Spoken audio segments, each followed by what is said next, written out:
మీరు 10వ తరగతి చదువుతున్న స్టూడెంట్సా? మీ బిడ్డలు 10వ తరగతి చదువుతున్నారా?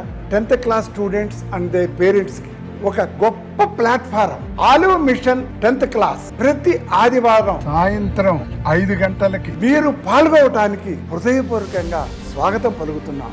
గత 25 సంవత్సరాలుగా విద్యారంగానికి ఎంతో సేవ చేస్తూ విద్య మాత్రమే మనుషుల్ని గొప్పగా తీర్చిదిద్దుతుంది అని నమ్మిన ఆలివ్ మిఠాయిల దొర్రాజు గారు ఆలివ్ మిషన్ 10th క్లాస్ చదువుకునే పిల్లలకి ప్రస్తుతం ఎలా చదువుకోవాలి, 10th అయిన తర్వాత ఎలా ఉండాలి, స్ట్రాటజీ ఏమిటి, టైం మేనేజ్మెంట్ ఏమిటి ఇత్యాది విషయాల మీద మీతో ముచ్చటించడానికి ప్రతి ఆదివారం నిష్ణాతులైన టీచర్స్ని, సైకాలజిస్ట్ని, మోటివేటర్స్ని ఇన్వైట్ చేస్తూ మీతో మాట్లాడుతూ మీ సందేహాన్ని తీరుస్తూ ఈ జూమ్ ఐడి పాస్కోడ్తో లాగిన్ అయితే అనేక రకాలుగా మీ గోలు రీచ్ అవ్వటానికి దీనిని ఉపయోగించుకోవాలని మిమ్మల్ని అందరినీ కోరుతూ మీ దగ్గర సెలవు తీసుకుంటున్న మీ డివిఆర్.